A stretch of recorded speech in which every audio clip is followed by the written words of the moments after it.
of racism. My hero. Oh, wow. Wow.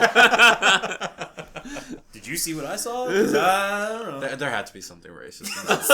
It might be. There was Yeah, they were all I'm sure there was outcasted to something. an island, yeah. Give me some time. I'll think of it. Okay. I'll think of it. All right. What is up, Internet? My name is Brando, and welcome to the Otaku Remix Podcast, where we talk anything and everything anime. And today we are talking about the glorious My Hero Academia Heroes Rising movie. With me, I have my good friend, partner, spouse, Irishman extraordinary, Christopher House. Yo!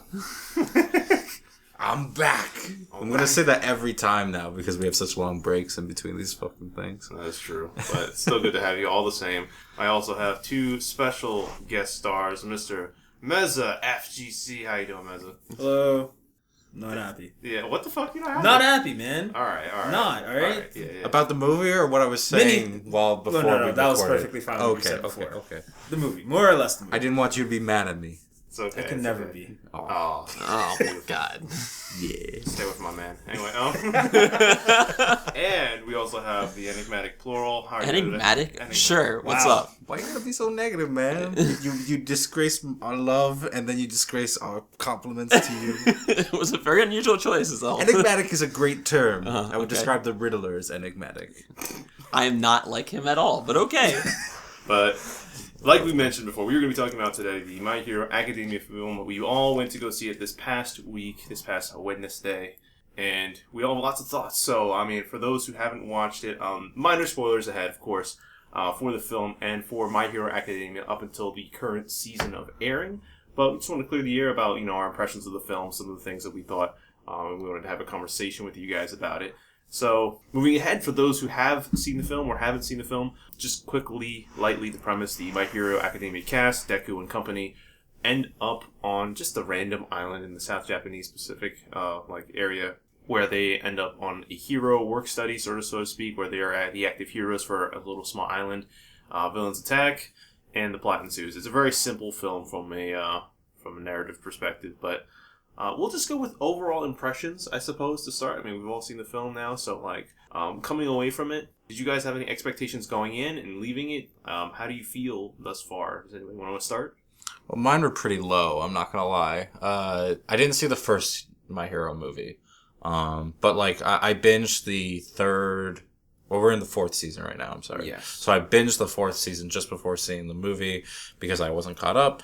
And to be honest, I've been feeling a little burnt out on My Hero. I love those first 2.5 seasons, and then the last half of the third was, just a bit rough for me.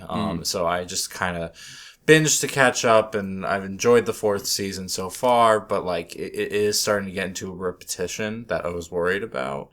And the movie just kind of solidified that it's we're going to just be doing what shonen movies have been doing, make a plot happen that's fun, show some fun sides to the characters, have something really cool happen, but none of it matters. Don't worry about it. Yeah. And it's just, I don't know, I'm at a point in my life where I want the media I consume to have, impact, to have, a lasting effect in its own sense and also on myself.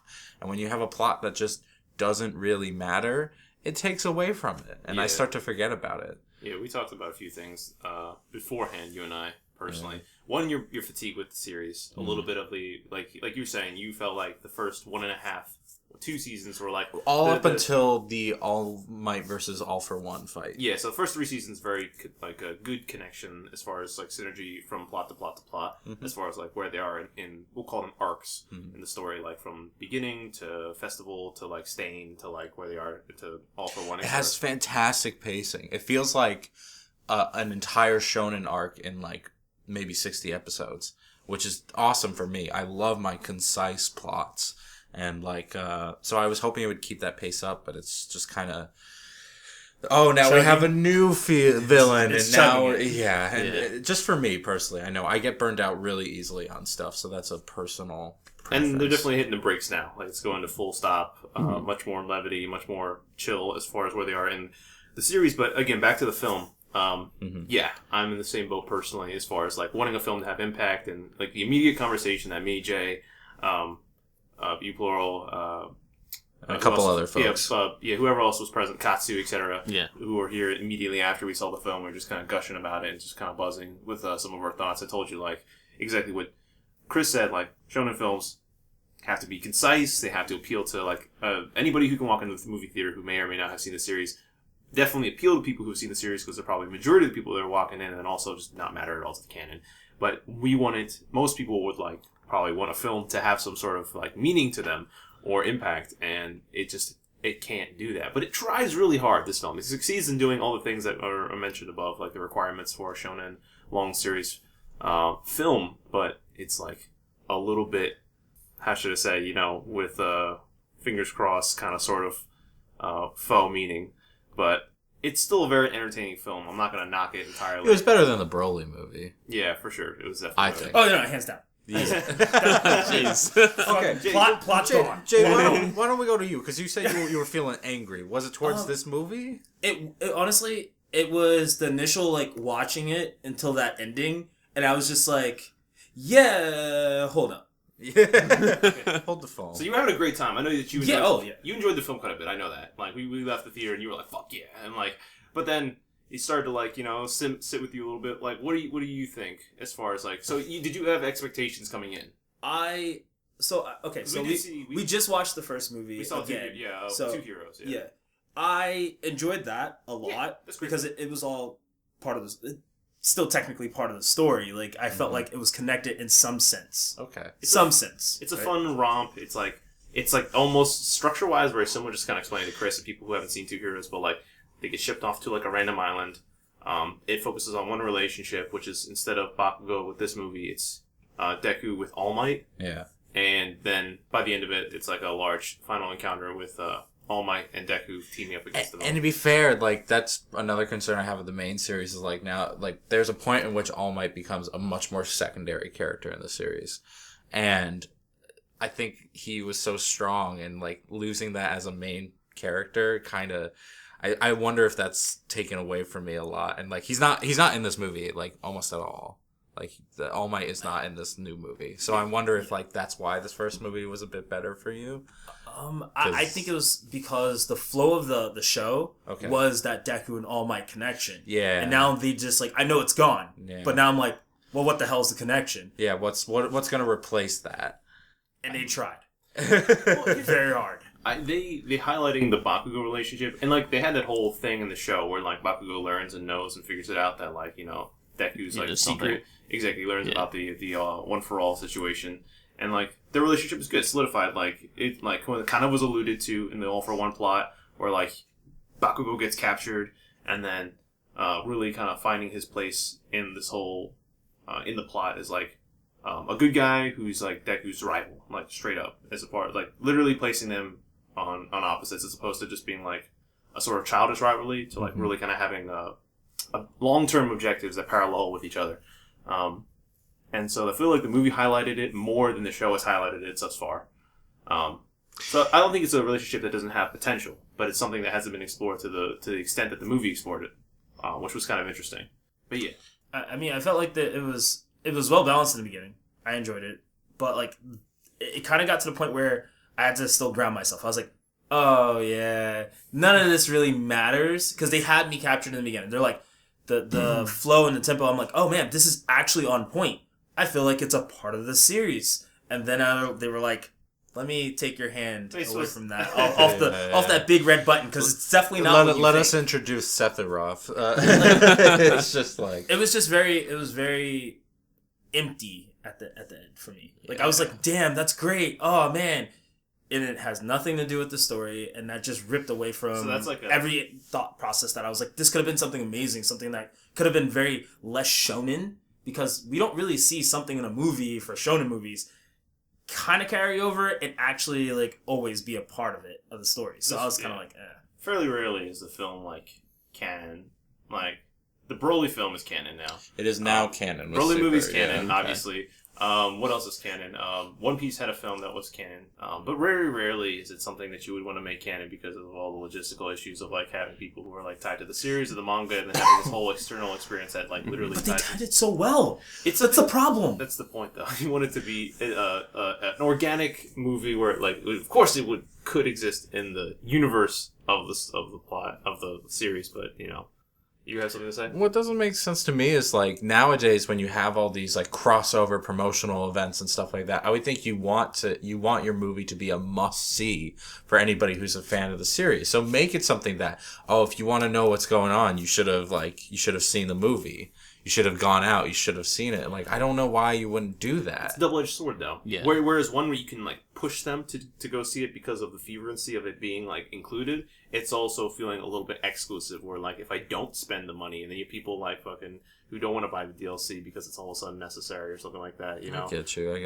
I'm not saying it's essential, but it's like, you know, you have little nods to it here and there. That's true. Like, there's a moment where, like, an important thing happens in this movie, and the characters not only is it something that doesn't continue on into the series, but the characters forget it happened. Yeah. And it's like, that's the frustrating part. We'll get into the specifics, obviously, Oh, but real quick, Because that's just really honestly killing everybody. Yeah. We're gonna talk about the big moment, or giving anybody who again doesn't want to listen to spoilers a few more extra minutes, it seems. But plural again, really quickly. Any anticipation, any kind of thoughts beforehand, and then some thoughts after the fact with this My Hero film? Beforehand, I kind of went in open. I wasn't really expecting anything crazy. Like, obviously, you always want to draw parallels between the second movie to the first movie. Obviously, a lot of stuff has happened in between.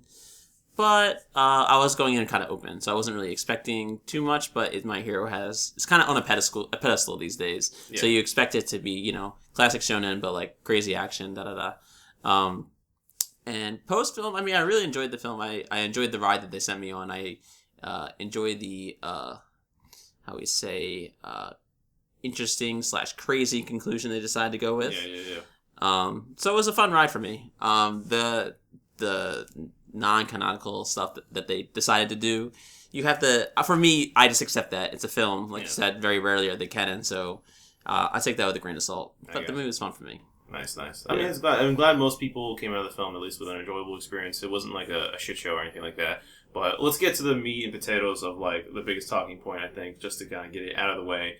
There are a lot of positive and negative elements to this film that we could go over. How it showcases the whole class, you know, et cetera, et cetera. And also I think what I consider to be lackluster villains, but they kind of fulfill the role that they need to. Stylish villains nonetheless.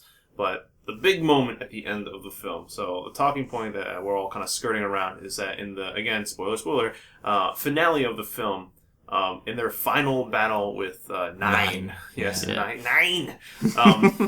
The villain Nine, who steals quirks. At their wits' end, Bakugo and Deku, who are fighting him, the decision is made to pass on All for One, or One for All, from Deku to Bakugo so they can have two one-for-all fighters against Nine so that they can win the fight. And then it ends and culminates in this definitely climactic, pivotal scene of the film where there is this just crazy, lucid, fever dream fight that's backed by the vocal version of Yusei Run, essentially. And it's a beautiful scene, and it's, again, crazy, amazing animation, but it lands differently with every person I've spoken to about this film. Like, I've spoken to people whose accounts were like, this is an incredible achievement, like, this has really touched me, I had I had an elation kind of moment, and people who are perturbed, like, in just like the physical, like the organization, like of watching the scene where it's like, you know, kind of like somber music with like this hype,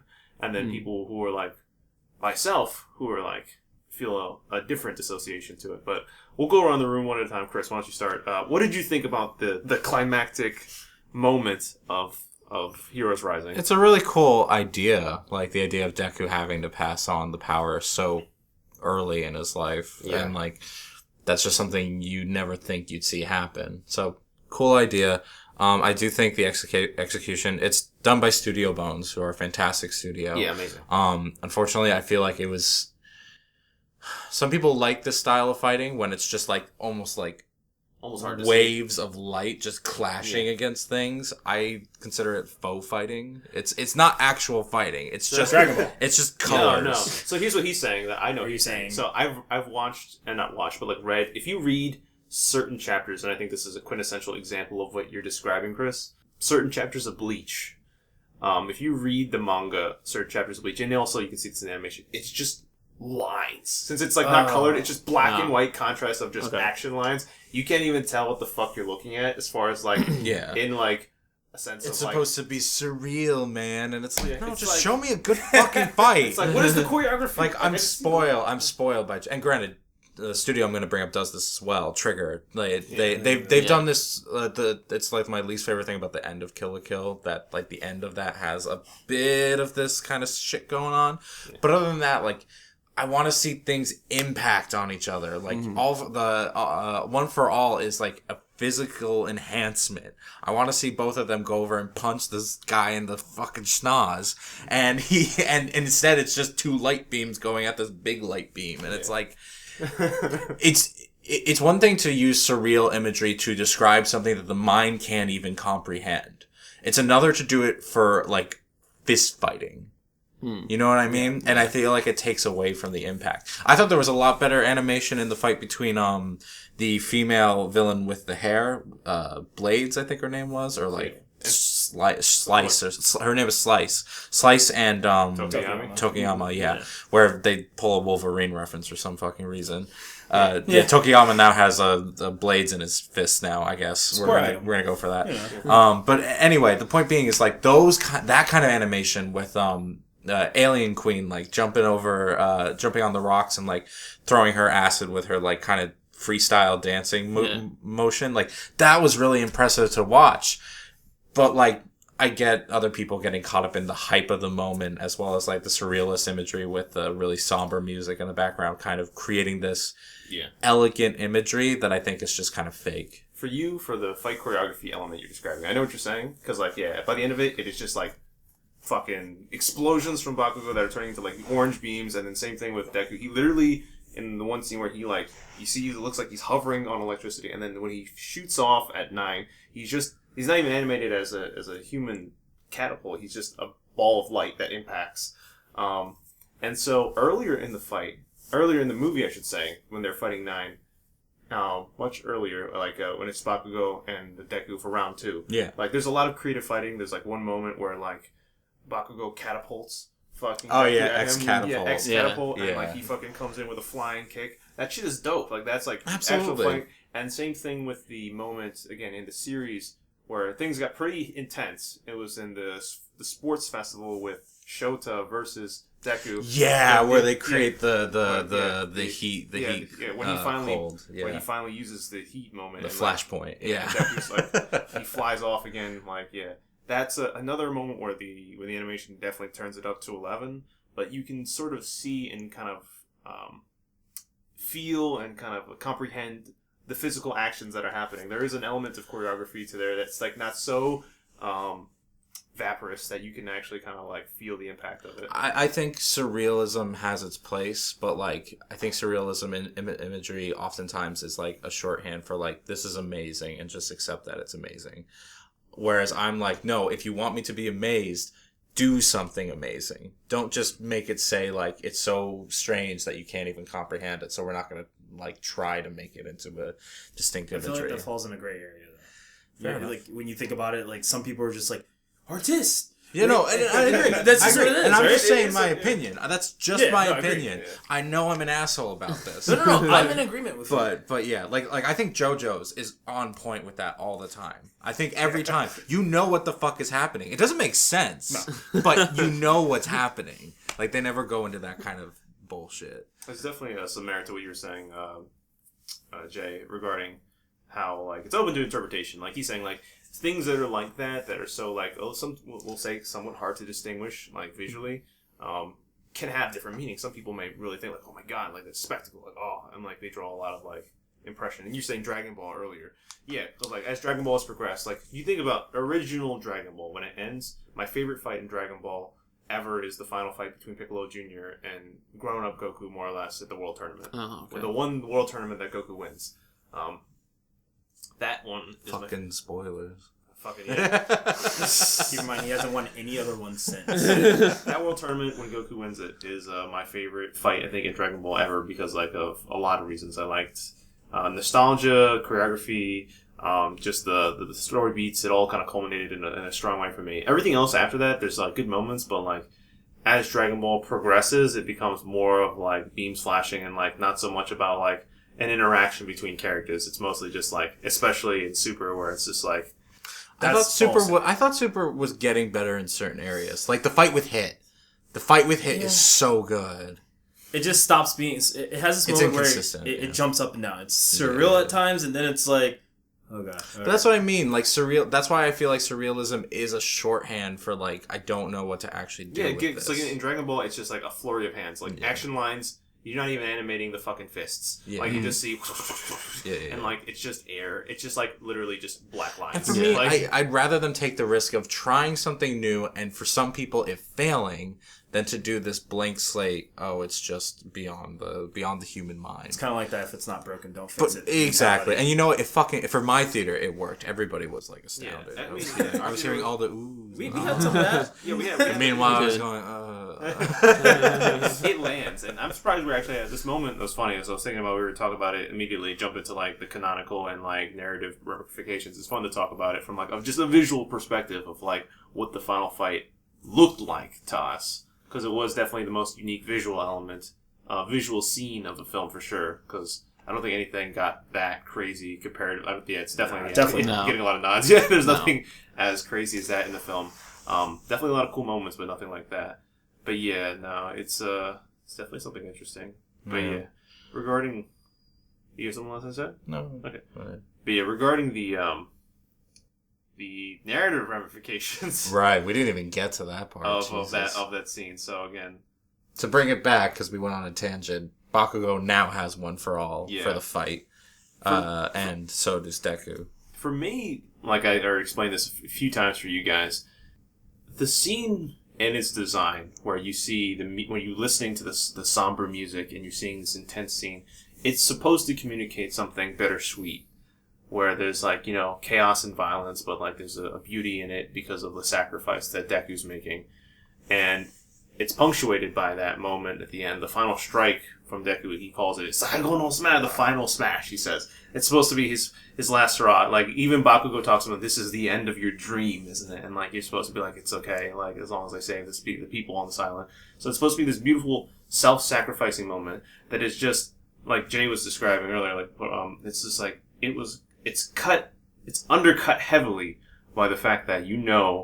that this is all fucking fake. Like it's just that like it's not a true sacrifice, because we know that the series has to go on, that this all is not gonna, that by the end of this film, even not knowing how the film's gonna end, and even more so when you really learn how they do it, but like even in that moment, if you're anybody who's watched a decent portion of anime or has kind of been around these films for any certain period of time, that it's not gonna stick. It can't stick. If it did, then the film would have extreme ramifications, and I think it would have hit really hard for a lot of people. For myself, it would have hit like twice as hard. But knowing that it's not real, so to speak, that sacrifice isn't there, it just paints the whole scene a different color for me. Whereas like it's supposed to be this very emotional final fight, it just turns into just a very exciting fight with a very cool idea. And I thought that it was daring for them to go for it, but at the same time, it carries no weight, no matter how hard they try. So, what did you think, Laurel? About the final fight? I mean... Yeah, like, as far as how you received it from, like, a narrative canon's perspective. Canon, it hurts. It really hurts to watch, like, thinking about it. Like, I enjoyed the fight and all that, and, like, seeing... Hurts in what regard? hurts in the sense that it's just... Why? It's like... It was like Chris was saying, it's like... You enjoy the fight and all that, but it was like... Culminates in nothing, basically, yeah. Like, there's... Bakugo got to get his time to be on Deku's level for this moment, just for him forget it, and it won't matter. Vegeta status. Yeah, pretty much. I do agree.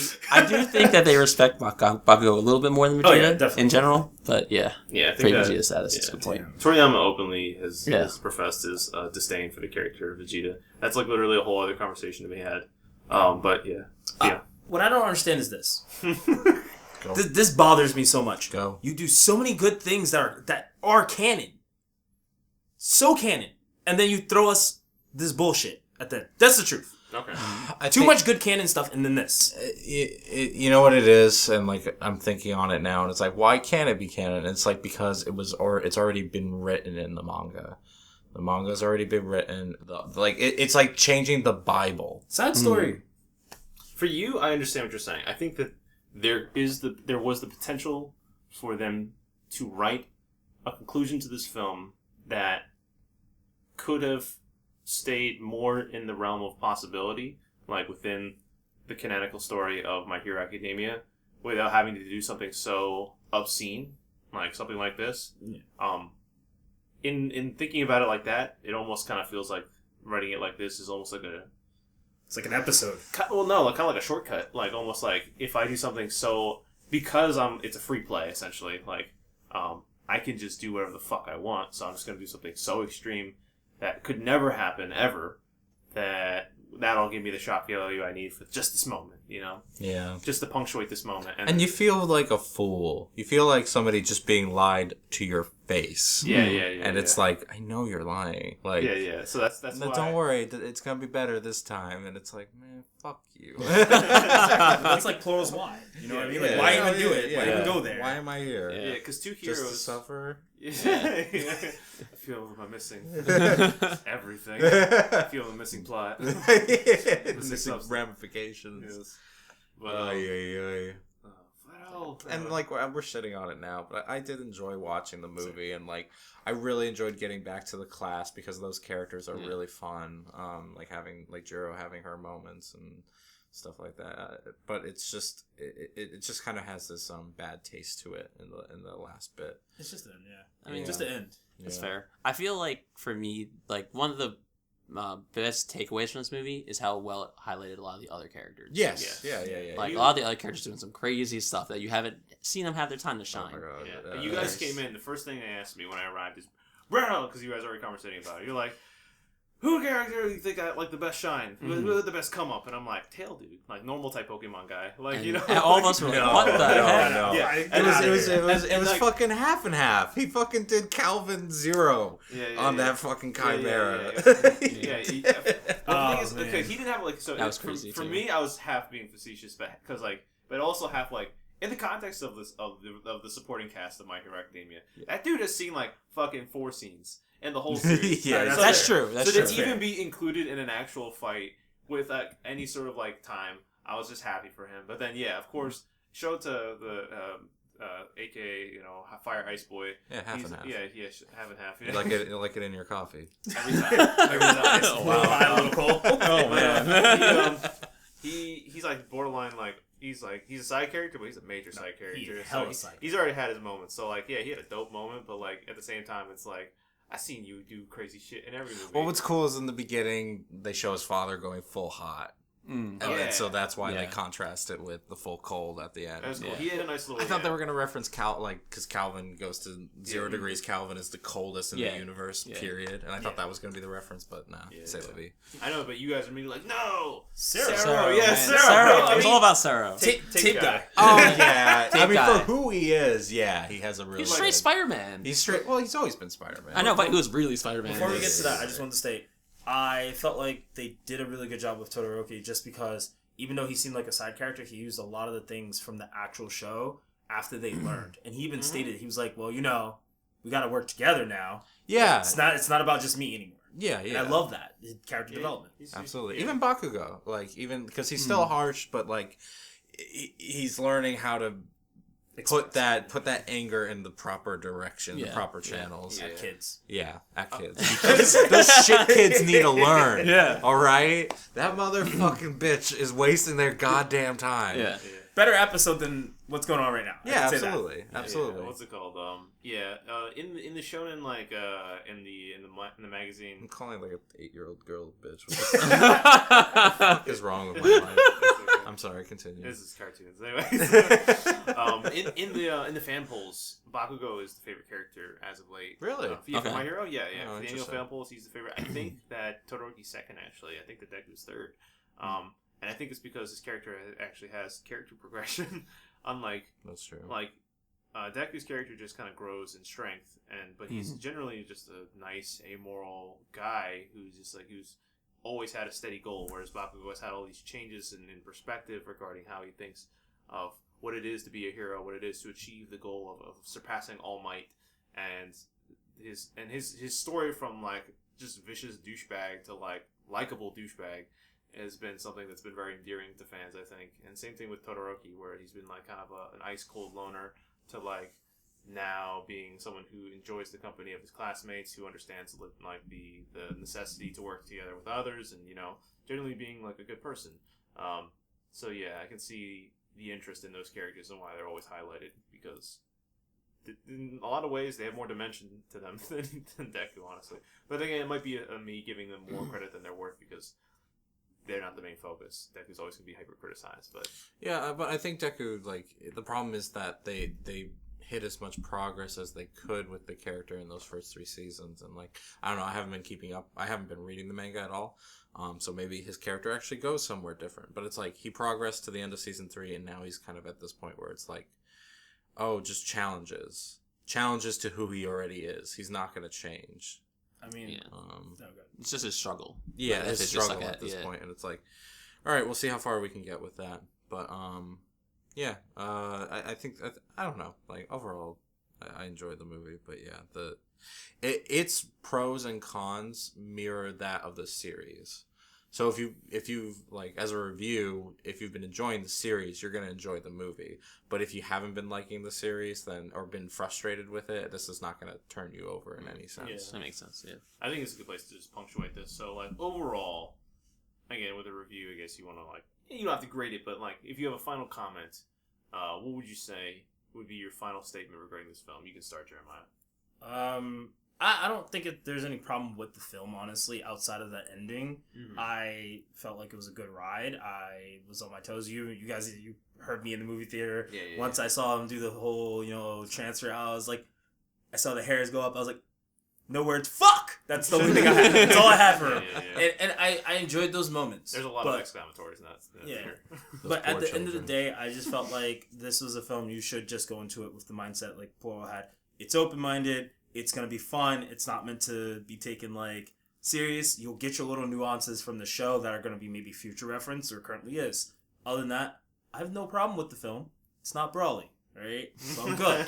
I'm good. I'm happy I went out for it. I think it was worth the $15 that we paid. For sure. Okay. Thoroughly enjoyed the movie.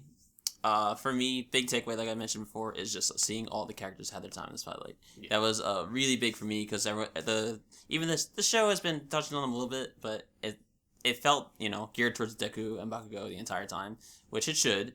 But for me, I really enjoyed all this other side character stuff. Otherwise, it's a rinse and repeat of Deku and Bakugo doing their thing. Gotcha. Yeah. Okay. How about you, Chris? 7 out of 10 would watch if buzzed. So. Wow. Now. Okay. Not before, but That's I enjoy the summer atmosphere that it gives in the beginning. Okay. But I probably wouldn't finish the movie again. I would probably watch a good, decent amount of it.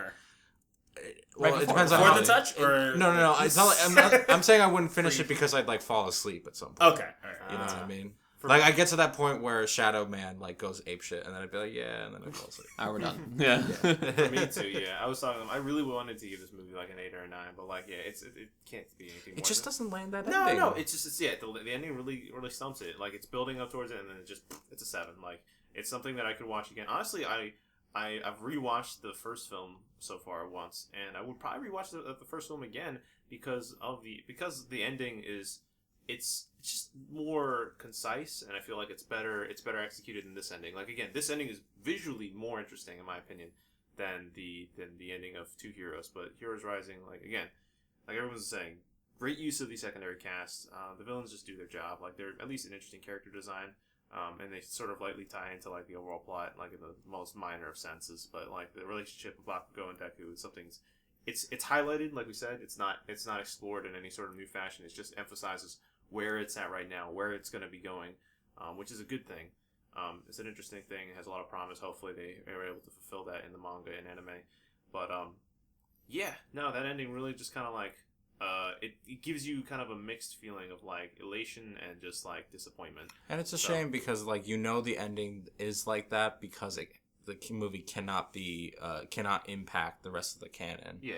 It's mostly just because of meta reasons. Yeah, Absolutely. Because of the and again, like we need to stay on the correct timeline. Yeah. And you don't have to always like most people. I would say like perhaps like I would say laymen who watch anime like or anybody. People who aren't as invested in like the logistics of it. Like when I watch anime, just for like another insider's perspective for me, like I'm looking at it from like an animation perspective, like seeing where they're cutting corners as far as like mouth flaps or like the use of 3D or like the composition and stuff like that. I hyper criticize and watch anime to a point where it's like it's hard to watch it in the sort of just normal laid back sort of sense anymore for me. And I wouldn't wish that on other people, honestly. Like, being able to watch this movie probably in a more relaxed sense would probably make it much more enjoyable for other people. I have a friend of mine who went and rewatched it again. Like, they forced their husband to go and watch it twice with them. So, again, like, it's probably something much more enjoyable if you're able to kind of just, like, relax and not, like, have that sort of weight about the canon. But if you're psychopathic like the four of us, I suppose... Or two, at least. Yeah, at least two of us. Yeah, more you guys than me. I'm not like that. Exactly, yeah. Yeah. So, then you probably would enjoy it more. But for me, because of those meta reasons, 7 out of 10 is what I would probably grade it. So, like, side tangent here. We've been talking a lot about the Tarantino film, Once Upon a Time in Hollywood. Have you guys seen that? Yeah. That's different. Right, no. It's related, don't get me wrong. So, at the end of that movie, the timeline verges from our timeline into a magical fantasy realm where history did not repeat itself that way. We need Tarantino to direct a shonen movie. Oh no! And just say, oh, no. Fuck the canon, fuck the timeline, just go crazy, and just go crazy. Yeah. That's what a movie should be sometimes. Tarantino's the movies all do that. I mean, yeah, but that's why I need him. in I know what you're talking about. So just abridge this as quickly as possible. Like a magical future where Sharon Tate like isn't dead, and like things change by the end of the movie if you're into the history of the '60s Hollywood. But also, he's just known for doing that. He killed Hitler and fucking. No, that's what I mean, and that's why I want him. Yeah. That's why I want him to come and take shonen and be like, wait, he can't give one for all. Why not? Like, you think you're better than me? I'm shutting you down. I will say this: if they would have at least ended it with the whole concept of him not just forgetting. And just give me a different reason. Yeah, just something logical for us to be like, that makes sense. I know what you're saying. Yeah, it feels almost like a spit in the face. We've all talked about that about Bakugo forgetting. Yeah. The explanation, the miracle of it, I guess live with that. You talking about wanting Tarantino, like the irreverence. We're gonna start a campaign here yes. on this podcast. The irreverence of Tarantino. I'm gonna put it out on Twitter now. # Tarantino for shonen. He would do it. He's a fucking weeaboo. We're doing this. Okay. Yeah. So. All right. Good podcast, guys. Yeah. Oh man, that's all he came here for. Yeah. Again, thank you guys for listening. Oh, we are doing the fuck. I got nothing left. I was just gonna say, for the record, we can't discredit Oyama actually popped off pretty hard. Which one? Who? That. Oh, my stomach! Oh, yeah. Oh, yeah. Super Nova. Yeah, man. He went real plus ultra. Yeah. Naval laser showed up. Yeah, he did. Oh, so did what's her? Yozoru? Oh, the one that was she created 2 cannons! Yeah, that's I give it to her. But I'm a little upset, because I said throughout the whole movie, I was like, they said plus ultra. I said I was going to scream it when Deku and, whoever else did. Yeah. I was waiting for it, and it just never came. You had all the side characters screaming plus ultra, plus ultra. And I'm like, Katsu looks at me, he's like, so you're going to say it? I was like, no, wait for it. It's coming. And I thought when he did the whole fingers and went to go do everything, I was like, it's coming. And I just never got that fulfillment. I think that's why I really hate the movie. Because you couldn't say plus ultra. Because you couldn't say plus ultra? I missed my moment. That should have been there. That was the plus ultra moment. No, man. They said it but twice. They didn't say it. And they were side That's what you're saying. They characters. didn't say it. Oh. Yeah. The moment was there. You should have said it for them. Yeah. I should have. Well, I'm glad we figured out why you actually hate this movie. This is a good therapy session. I know, right? Yeah, so. I guess I can go watch it again. You want to come, Chris? Oh, yeah, absolutely. We'll grab a few drinks. Yeah. We're going to need them. Oh, God. Anyway. But as always, thank you guys for listening. We hope you enjoyed it. Let us know your thoughts, obviously, down below in the comments if you have any about this movie that we didn't touch upon. If you wanted to react to any of our own, we'd love to hear what you thought of My Hero, Heroes Rising, regarding anything about the pivotal moment or otherwise. But yeah, anything you guys want to plug before we dip out? Yeah, if you agree with me, let's start this hashtag for Tarantino for shonen. Absolutely. There you go. Meza, how about you? I guess you guys can just find me at Meza FGC on Twitter. I guess I'll retweet. Yeah, and I'm at Tarantino. H25 1993. Yes. And what's our Otaku remix? Oh fuck, that's dead in the water. Twitter, but just subscribe to the YouTube channel. It'll be in the YouTube links. Don't Yeah, worry. it'll be in there somewhere. Yeah, but yeah, yeah. In plural, you can find him. Yeah, Portal FGC. Yeah, Plural FGC. You find him just leaking that sweet Grand Blue tech for you guys out there. What the fuck? I don't even post Grand Blue Tech. It's anime. Just let it roll. Okay. Not yet. But as always, thank Keep you that guys shit. for listening. Throw a subscribe if you had a good time. Hit a like. Blah blah blah. But as always, have a good day. Have a good life, and we'll see you all next time.